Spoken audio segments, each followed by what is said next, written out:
जय श्री राधे। पूज्य श्री सद्गुरुदेव भगवान के चरणों में प्रणाम। पूज्य श्री माधव शरण जी के संस्मरण पूज्य श्री भाई जी के प्रति। श्री माधव शरण जी की धर्मपत्नी सम्मान्या श्री अगम दुलारी जी ने भी कई प्रसंग भाई जी के विषय में बताए हैं।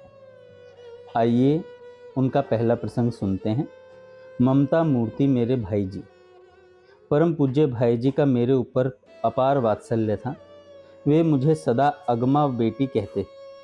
जब जब मैं अपने पीहर लखनऊ से गोरखपुर आती, वे बाई को मेरे पास भेजते, श्री सावित्रीबाई फोगला जी को। अनगिनत यादें भाई जी के मन में भरी पड़ी हैं। अनगिनत यादें भाई जी के मन में भरी पड़ी हैं, कहाँ तक लिखूं। सन 1956 के अंत में भाई जी सपरिवार रतनगढ़ चले गए थे। राजस्थान में रतनगढ़ ही भाई जी की पूर्वज भूमि है। सन 1957 में श्री राधा अष्टमी का महोत्सव रतनगढ़ में ही मनाया गया था। महोत्सव में सम्मिलित होने के लिए भाई जी ने मुझे गोरखपुर से रतनगढ़ बुला लिया। मेरे साथ मेरी 2 लड़कियां इंदु और कृष्णा भी गई थीं। लगभग 1 महीने में वहां रही। उस समय जिस असीम स्नेह से भाई जी ने मुझे आप्लावित कर दिया, उसका वर्णन संभव है ही नहीं। सदा मेरे सोने, रहने, खाने पीने का बहुत ध्यान रखते और मेरी छोटी लड़कियों को बड़ा लाड दुलार करते। उनके प्यार से मेरा रोम रोम संसिक्त था। उत्सव के बाद मुझे वहां से वापस गोरखपुर आना था।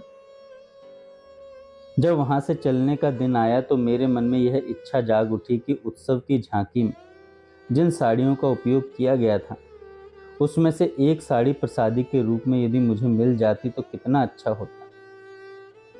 मेरे मन में प्रसादी साड़ी की इच्छा चाहे कितनी ही बलवती हो, पर मैं संकोच के मारे कुछ कह नहीं पा रही थी। स्टेशन पर जाने के लिए हमारा सामान बंध गया। रास्ते में भोजन के लिए पूड़ी साग बनकर तैयार हो गया। मैं मन ही मन प्रसादी साड़ी के लिए अधीर हुई जा रही थी, पर संकोच के भार से दबी भी जा रही थी। अब चलना है। अतः पूजा घर में जाकर मैंने श्री ठाकुर जी को प्रणाम किया। इसके बाद पूज्य राधा बाबा को मैं प्रणाम कर आई। पूज्य माँ श्री सावित्री फोगला जी की माता जी मेरी विदाई के समय टीका करने के लिए थाली में रोली अक्षत निकालने लगी। मुझे यह भी आभास हो गया कि विदाई में माँ मुझको साड़ी भी देगी, पर मेरे प्राण तो उत्सव की झांकी वाली साड़ियों में अटके थे।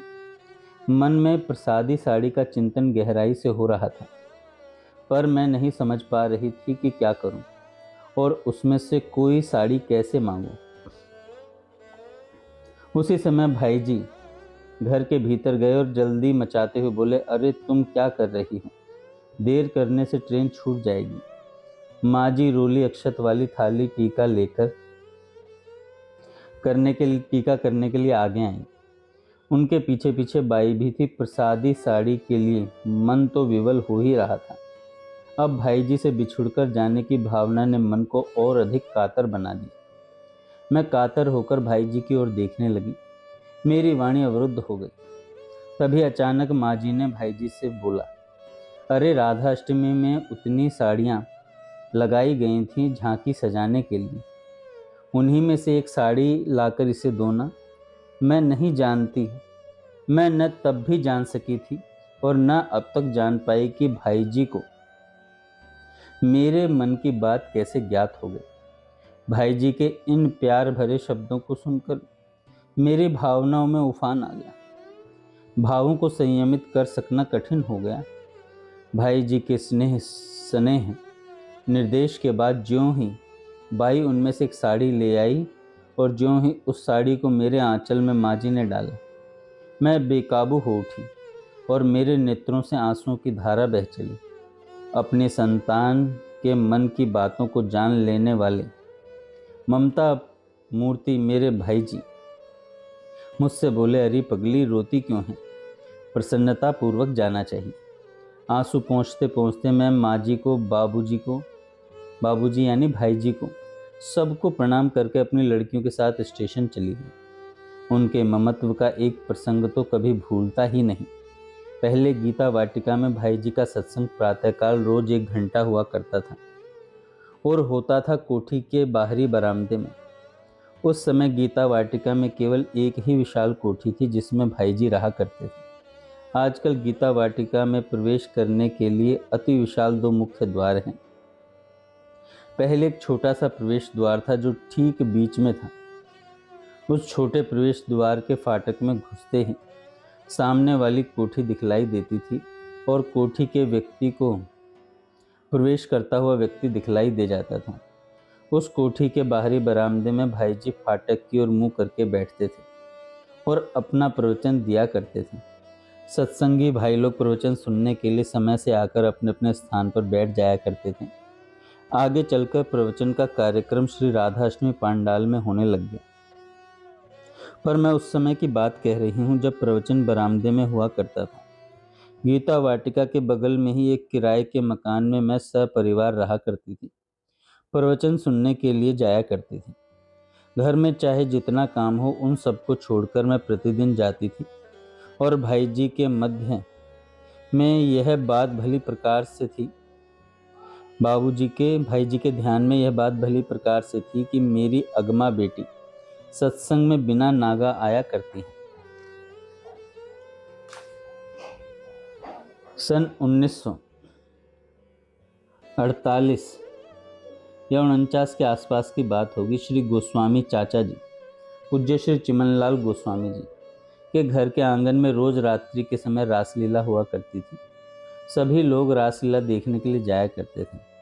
उन दिनों मेरे पांव के तलवे में एक फोड़ा निकल गया। फोड़े का कष्ट सहकर भी मैं प्रतिदिन सत्संग में जाती रही, पर बाद में पीड़ा बहुत बढ़ गई। पीड़ा इतनी अधिक बढ़ गई कि धरती पर पांव रखने में टीस होती थी। एक दिन फोड़े ने इतना विकट रूप ले लिया कि किसी तरह मैं शौचालय और स्नान घर तक जा पाई। मेरी बेटी कृष्णा ने मेरे बैठने के लिए चटाई बिछाई और चटाई पर बैठी बैठी मैं सोचने लगी कि सत्संग में कैसे जाऊं। मेरी गंभीर हालत देखकर कृष्णा के पिताजी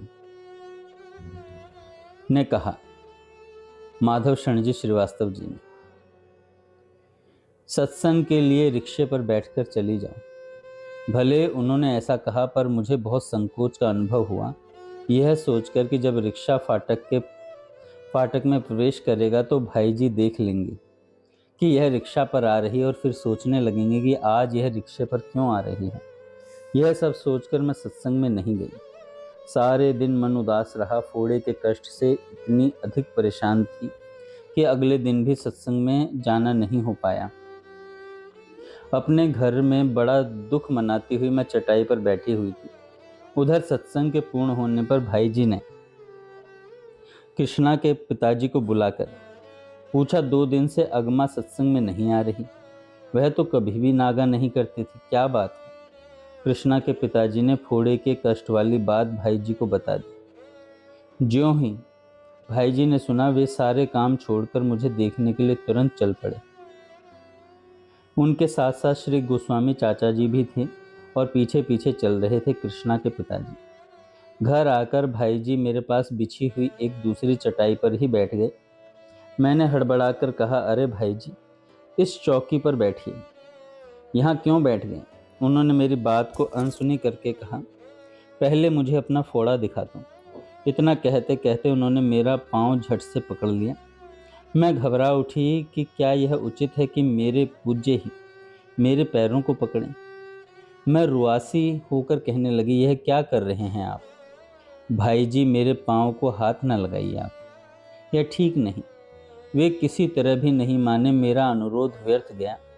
एक हाथ से मेरा पाँव पकड़ा, दूसरे हाथ से तलवा दबा दबा कर देखने लगे। देखते देखते भाई जी ने कृष्णा के पिताजी से पूछा, यह फोड़ा कितना अधिक पक गया है, इसमें चीरा बहुत पहले ही लग जाना चाहिए था, अब तक क्यों नहीं लगवाया? कृष्णा के पिताजी ने कहा, समय ही नहीं मिलता कि डॉक्टर के यहाँ जा सकूं। बस फिर क्या? इतना सुनते ही भाई जी उन पर उबल पड़े और बिगड़ते हुए शुद्ध वाणी में बोले, क्या करते हो, दिन भर कि समय नहीं मिलता?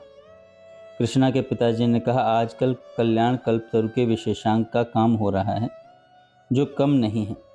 दिन भर विशेषांक का प्रूफ देखता हूँ और रात को रासलीला। फिर जो समय बचता हूँ उसमें आवश्यक दैनिक कार्य करता हूँ या नींद पूरी करता हूँ। भाई जी का शोभ बढ़ता ही जा रहा था। यह उत्तर सुनकर भाई जी ने गोस्वामी चाचा जी से रोष भरे स्वर में कहा, विशेषांक का काम तो करना ही है, उसमें बाधा डालना ठीक नहीं, पर आप इसे अपने घर में रासलीला देखने के लिए घुसने ही मत दीजिएगा जब तक यह अगमा को डॉक्टर के यहाँ रोज नहीं ले जाए। इसके बाद कृष्णा के पिताजी की ओर उन्मुख होकर उसी तेजी के साथ बोले, अभी ही मैं ड्राइवर से कहकर गाड़ी भेज रहा हूँ, इसे ले जाकर डॉक्टर को दिखा लाओ। उनसे कहने के बाद फिर बड़े स्नेह से मेरे सिर पर अपना प्यार भरा शीतल हाथ रखकर उन्होंने कहा, तू चिंता मत करना भला, जल्दी ठीक हो जाएगी। भोजन के लिए मैं सावित्री की माँ से कह दूंगा, वह भिजवा देगी। श्री गोस्वामी चाचा जी से और कृष्णा के पिताजी से भाई जी ने कहा। भाई जी ने जो कहा उसे सुनकर मेरी हालत विचित्र हो गई। एक ओर उठने वाले विचारों की आंधी ने और दूसरी ओर उमड़ने वाले भावों की बाढ़ ने मुझे बुरी तरह झकझोर दिया। कृष्णा के पिताजी को रासलीला अत्यंत प्रिय है और अब वे रासलीला देखने नहीं जाएंगे तो उनके मन पर क्या बीतेगी। भाई जी का वज्र सदृश कठोर आदेश तो उनको अस्त व्यस्त कर देगा। कृष्णा के पिताजी के बारे में सोच सोचकर मन बड़ा विकल हो रहा था, पर उससे भी अधिक विवल हो रहा था भाई जी के अनोखे अद्भुत प्यार को देखकर। क्या भाई जी का प्यार ऐसा असीम है, इतना अनुमानातीत है, जो उन्होंने मुझ साधारण सी स्त्री की चिकित्सा और संभाल के लिए वैसी कठोर आज्ञा देने में कोई संकोच नहीं किया। मूढ़मती और मूक अधर मैं आंखें खोले खोले भाई जी को देखती रह गई और मेरे देखते देखते श्री गोस्वामी चाचा जी को पारिवारिकता पूर्ण आदेश, उनको आत्मीयता पूर्ण आज्ञा और मुझको ममतापूर्ण आश्वासन देकर वे मेरे घर से गीता वाटिका चले आए। उनके साथ साथ चले गए श्री गोस्वामी चाचा जी और कृष्णा के पिताजी भी। सब चले गए और मैं अकेली चटाई पर बैठी रही, अपने भीतर झंझावात में फंसी हुई। मैं विजड़ित सी चटाई पर चुपचाप बैठी हुई थी।